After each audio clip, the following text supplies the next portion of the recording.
3 more to go. Familiar presence detected nearby. Hello, traveler. Yes. Aino enjoys eating crumb-kakes made with fresher specimens. The ones at the marketplace today fell below her standards, and that is why I am presently here, carrying out orders to procure them. Thank you for your concern. A few days ago, Aino adjusted my humor module, returning it to its original output. Because my efficiency in generating jokes decreased significantly after my first few responses. It was taxing to generate more afterward, and any forced results lacked humor. According to Aino, it is because the creative logic of these jokes is overly chaotic and my logic module cannot comprehend their creative principles. Therefore, I cannot produce content of substance. In order not to affect the logic module's operation, Aino decided to return the humor module's parameters back to normal levels. But if you enjoyed my sense of humor from before, traveler, I can notify Aino. Do you not like these types of jokes? Is that so? He must be someone of great skill. To think that he can generate consistently humorous jokes from such bizarre and chaotic creative principles. Of course. If you wish to ask me about adding more sugar to crumb-kakes, my answer is this.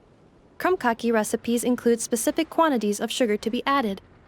Adding too much or too little will affect the taste of the finished product. Of course. I am scanning the area to determine if it is suitable for a cooking demonstration. The results are not favorable. Backup plan activated. I will also write down the recipe and give it to you. You're welcome. If you have time, remember to come visit. Although my humor module has been restored to its original parameters, Aino has been researching the creative logic chain of these kinds of jokes. Should she manage to create a joke generation module, I will be able to continue telling jokes. Please look forward to this update, traveler.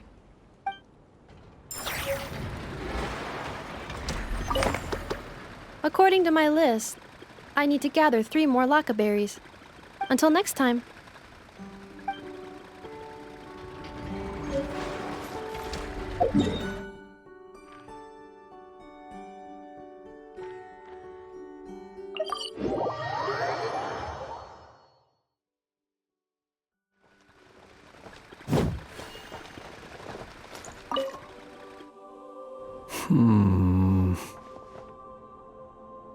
There is indeed quite a lot.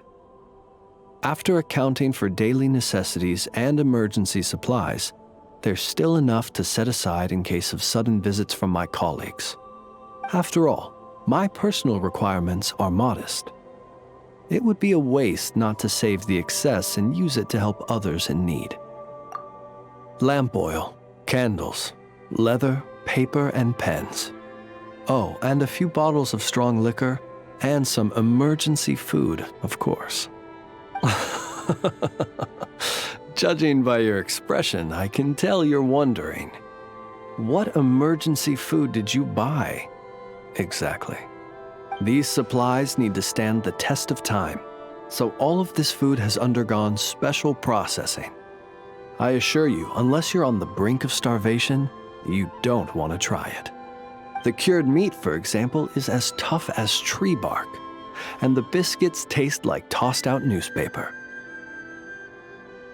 Even if you soak them in milk or vegetable soup, the best you could hope for is soggy newspaper. Well, there are times when one has no other choice. I've tried to extract nutrients from this food before. Well, eat might not be the best word to use. I have a somewhat more efficient method. Here, I'll show you. I suppose you could call it cooking with fire.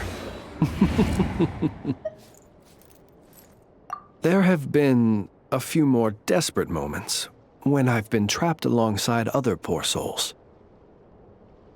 You should know, if I were to use the method I've just shown you in front of my colleagues, it might leave them feeling uneasy. And so I have at such times been forced to attempt to swallow this food, as they would. though try as I might, I really was unable to swallow it. In the end, I broke it down into smaller pieces, some of which I stuffed into my mouth and some of which I dropped into my lantern when no one was looking. Unfortunately, my colleagues noticed how slowly I was eating and mistook my reluctance for concern, believing I was eating less to allow them more. After that, they patted me on the back and enthusiastically filled my arms with more cured meat and biscuits. Indeed, I was grateful for their noble act of kindness, and can clearly remember the taste of cured meat and biscuits to this day.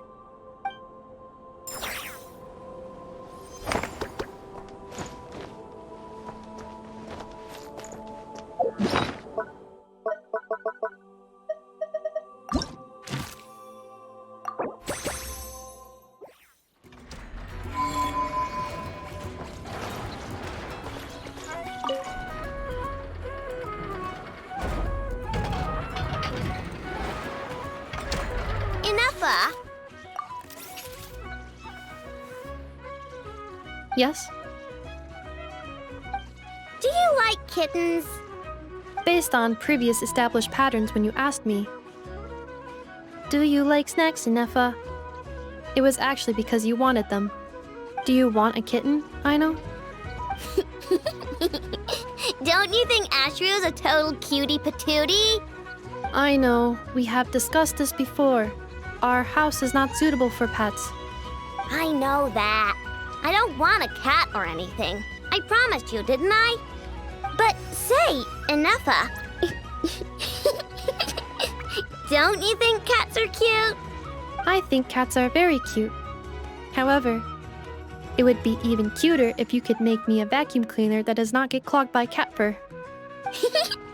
I'll make that for you later. But before that, let me ask you a question. Inefa, do you want to transform into a cat? I know, I do not understand. What? Inefa's gonna become a cat? Traveler? Paimon? Are you here to play? Gotta say, your timing is perfect. Do you like snacks? I got snacks. You can have some. Oh, Paimon loves snacks, but maybe she shouldn't. What? Hey! When did you get a snack intake calculation module installed? Oh, good thing Paimon ate before coming here. Otherwise, she wouldn't be able to say no. That's because I heard some stinky brats gossiping and saying stuff like, "Ooh, Inefa's always wearing the same thing. It's so boring." They're the boring ones. Inefa looks awesome, and she's super interesting. But I gave it more thought, and when I was making Inefa, I never asked her if she wanted to look like this. So, you want to give Inefa a new look? Well, it's nice to change her clothes once in a while, right? But I'll only give Inefa what she wants. I'm a super open-minded parent after all. The body you made for me is perfect and convenient. I pay such aesthetic concerns no mind. If I hear something terrible, I will simply delete it or deactivate my auditory systems. Thus, this is a non-issue for me. Ah, so when Aino nags you about making crumcakes, will you also turn off your auditory system? No, I listen to everything Aino says because she's an important member of my family. And what you say is also of great importance to me. You are all my dear friends.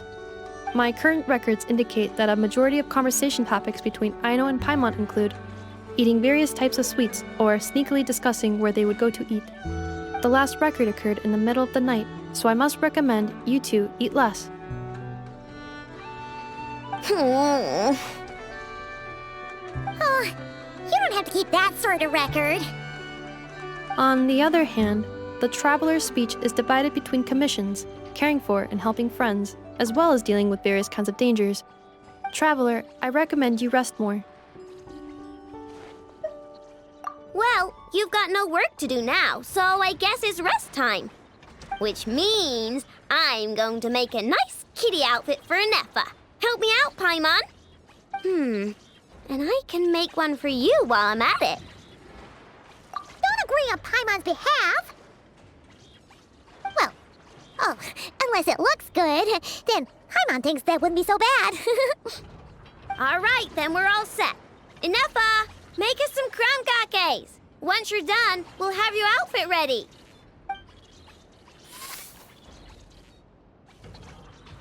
Let's see. I've got my wrench, my pliers, and my crumb bolt. Huh? Why is there a crumb bolt here? Ooh, and here, you can have this as a souvenir. It's just something I cobbled together when I was bored. It probably does something, but I can't really remember what right now. I'll tell you if I do, though. The most important thing right now is to make super cute cat outfits for both Nefa and Paimon.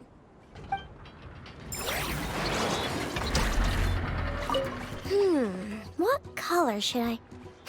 Never mind. I'll just lock the overall design in first. Do not worry. Aino is an excellent craftswoman. I am sure whatever she makes will look great.